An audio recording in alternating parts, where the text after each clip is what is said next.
Hello guys, नमस्कार। English knowledge stream channel में आपका स्वागत है। यह ग्रामर का क्लास आपको आज केस के बारे में रहेगा। जैसा कि आप जानते हैं कि वीडियो सीक्वेंस में बन रहा है, इसलिए आपको हम थोड़ा सा रिकैप बता देते हैं कि पिछले वीडियो में, ग्रामर वाले वीडियो में हमने क्या पढ़ाया, क्या आपने सीखा, उसका थोड़ा सा रिकैप हम कर लेते हैं। पिछले वीडियो में, ग्रामर क्लास में, मैंने आपको मैस्कुलिन जेंडर से फेमिनिन जेंडर बनाने के नियम बताया था, जिसमें कई नियम थे। जैसे सिलेबिल को जोड़ करके उसमें मैंने ES जोड़कर बताया था, और TRIX ये दिया था, और इसके बाद INE और EN।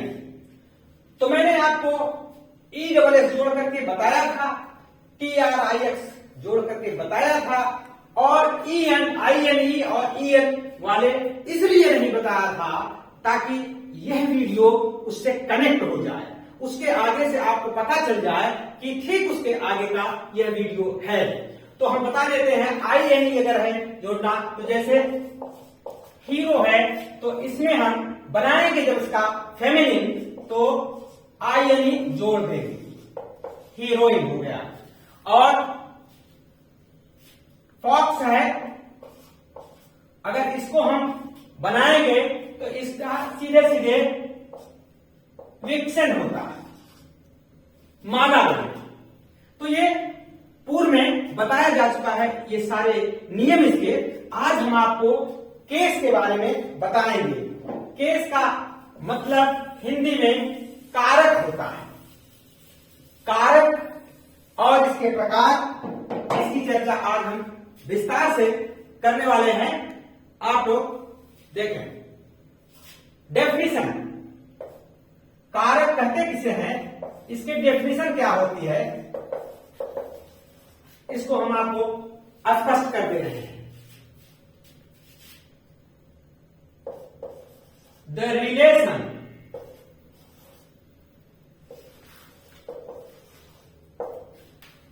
in which a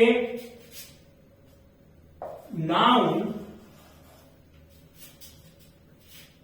or pronoun stands to the relation in which a noun or pronoun stands to some other word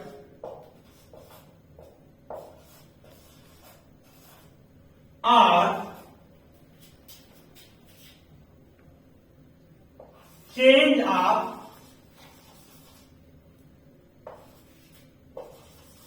form by which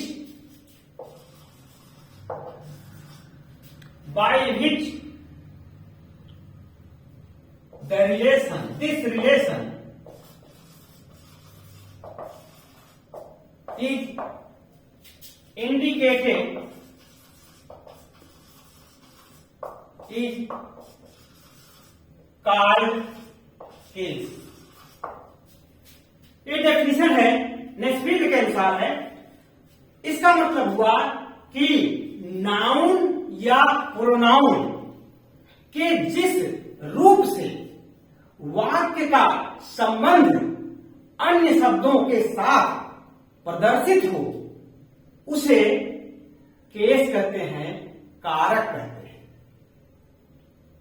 तो मीनिंग टू से कि जब हम कारक शब्द का अध्ययन करेंगे तो उसमें कारक के प्रकार, कारक के कितने रूप होते हैं, नाउन प्रोनाउन के कारक के रूप में उसकी चर्चा करेंगे। अब काइंड्स ऑफ केस। कारक कितने प्रकार का होता है ये हम बता रहे हैं। पहला कारक है नॉमिनेटिव केस। नॉमिनेटिव केस का एक नाम और होता है सब्जेक्टिव केस।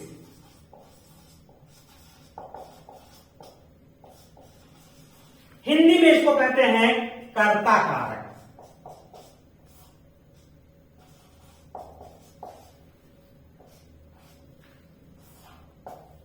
कर्ता कारक भी होता है कि जब हम नाउन या प्रोनाउन का प्रयोग सब्जेक्ट के रूप में करते हैं, it is when it is used as a subject, जब सब्जेक्ट के रूप में हम करते हैं तो यह कर्ता कारक होता है।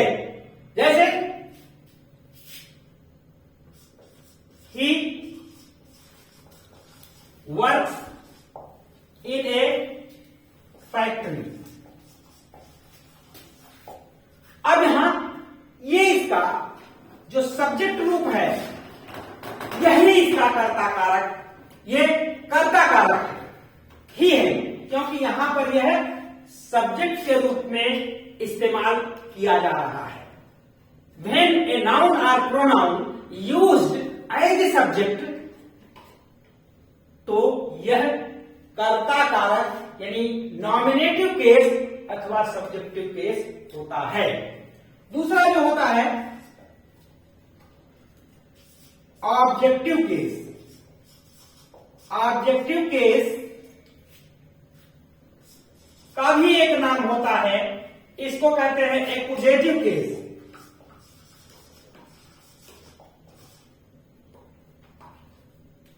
एक्यूजेटिव केस, इसको हिंदी में कहते हैं कर्म कारक।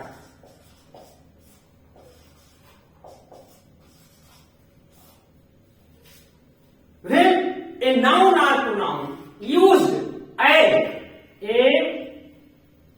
an object,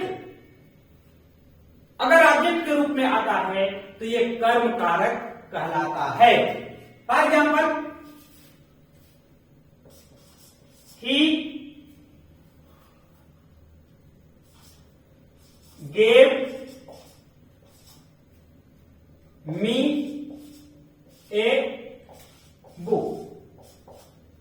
यहां पर ध्यान दीजिए, ये सब्जेक्ट है, सब्जेक्टिव केस है, और यहां मी ये ऑब्जेक्ट है, ये ऑब्जेक्टिव केस है। इस तरह से आप समझ गए होंगे कि ऑब्जेक्टिव केस वो केस होता है जिसमें नाउन या प्रोनाउन ऑब्जेक्ट के रूप में यूज किया जाता है। अगर वह सब्जेक्ट के स्थान पे आया है तो कर्ता कारक होगा, और ऑब्जेक्ट के स्थान पे आया है तो वो कर्म कारक होगा। इस तरह से तीसरा केस जो होता है वो है पॉजेसिव केस।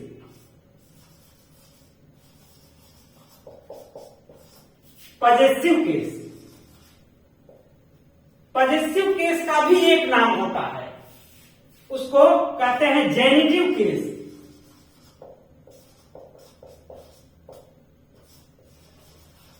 और इसकी हिंदी होती है संबंध कारक।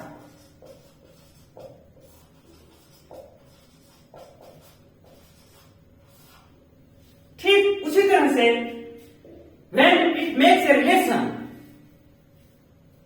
तब पॉजेसिव केस होता है।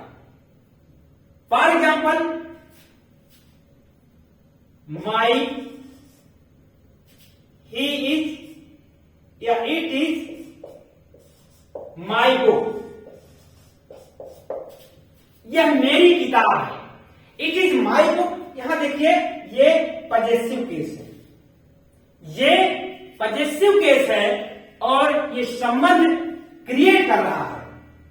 इस तरह से ये मुख्यतः 3 हुए। अब हम आपको क्लिक करते हैं और आगे बताते हैं। आप इसका स्क्रीनशॉट ले लीजिए। और नोट डाउन कर लीजिए, फिर हम क्लीन करें।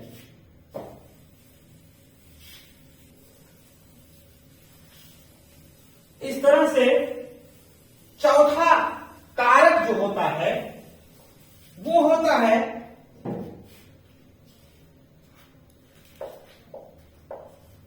वोकेटिव।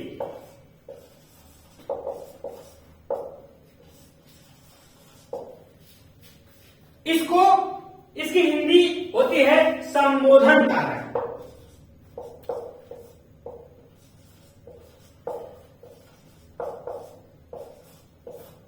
जैसा कि हिंदी से स्पष्ट है, संबोधन कारक means there is address to someone in the sentence.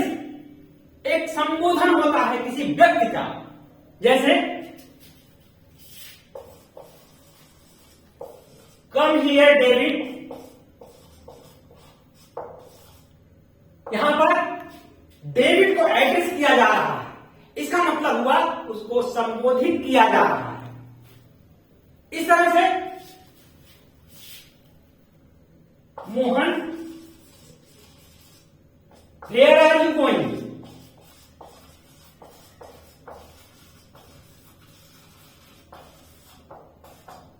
इसमें भी मोहन को एड्रेस किया जा रहा है, तो ऐसा केस जो होता है वो वोकेटिव केस कहलाता है। और एक केस बचता है जो कि एक पॉजिटिव का ही रूप होता है, उसको डेटिव केस बोलते हैं।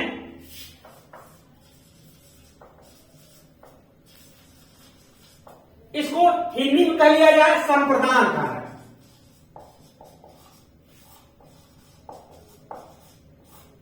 इसमें क्या होता है, इनडायरेक्ट ऑब्जेक्ट का रूप ही जो होता है वो डेटिव केस कहलाता है। फॉर एग्जाम्पल,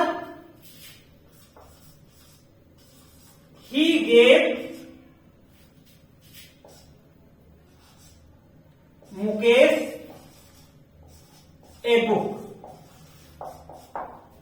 इस सेंटेंस में देखिए, he gave Mukesh a book. अब यहां पर ध्यान दीजिए, ये डायरेक्ट ऑब्जेक्ट है बुक और इनडायरेक्ट ऑब्जेक्ट जो है मुकेश। इसमें जो डेटिव केस में होता है वो इनडायरेक्ट ऑब्जेक्ट ही होता है dative case. Direct object dative case नहीं होता है, ये ऑब्जेक्ट ही होता है। ऑब्जेक्ट में जैसा कि आप जानते हैं डायरेक्ट ऑब्जेक्ट होता है और इनडायरेक्ट ऑब्जेक्ट होता है। इनडायरेक्ट ऑब्जेक्ट हमेशा ह्यूमन बीइंग होता है और डायरेक्ट ऑब्जेक्ट होता है जो इनएनिमेट थिंग्स होती है। तो इस प्रकार से इसमें आपने देखा ये डेटिव केस मुकेश है, ये इनडायरेक्ट ऑब्जेक्ट है।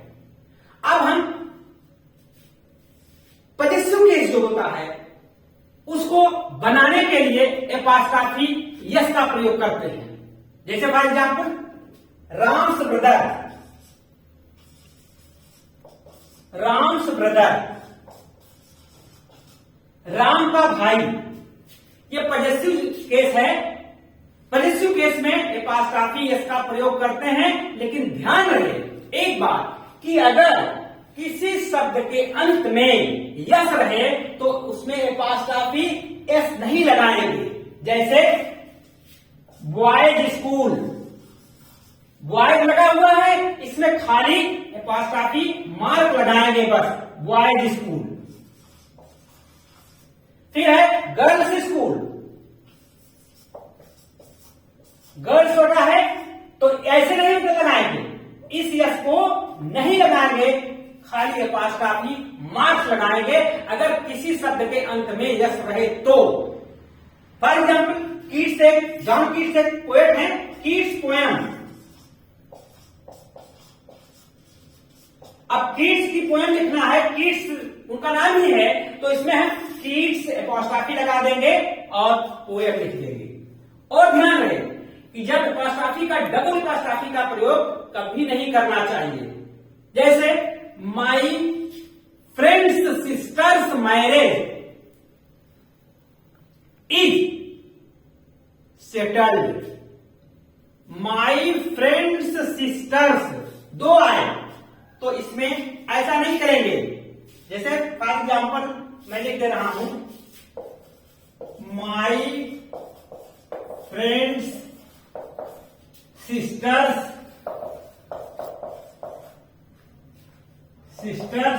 marriage has been settled.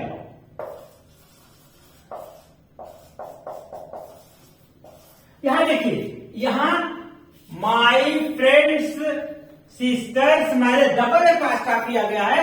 Double apostrophe का प्रयोग कभी नहीं करेंगे, बल्कि एक को ऑफ में बदल देंगे।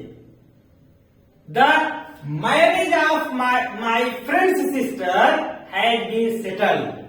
क्या लिखेंगे?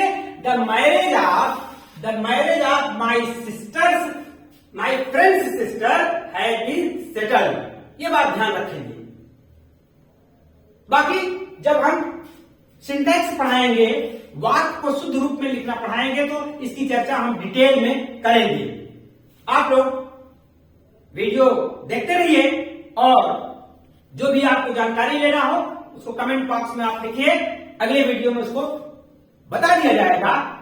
आप लोग अच्छी तरह से एक एक पॉइंट को देखें और पढ़ें, समझ लें। बाकी नेक्स्ट वीडियो में हम आपसे मिलते हैं। आप लोग चैनल को सब्सक्राइब कर लीजिए और लाइक कर लीजिए, ताकि जो वीडियो अपलोड हो आप तक तुरंत पहुंच जाए। Thank you for watching.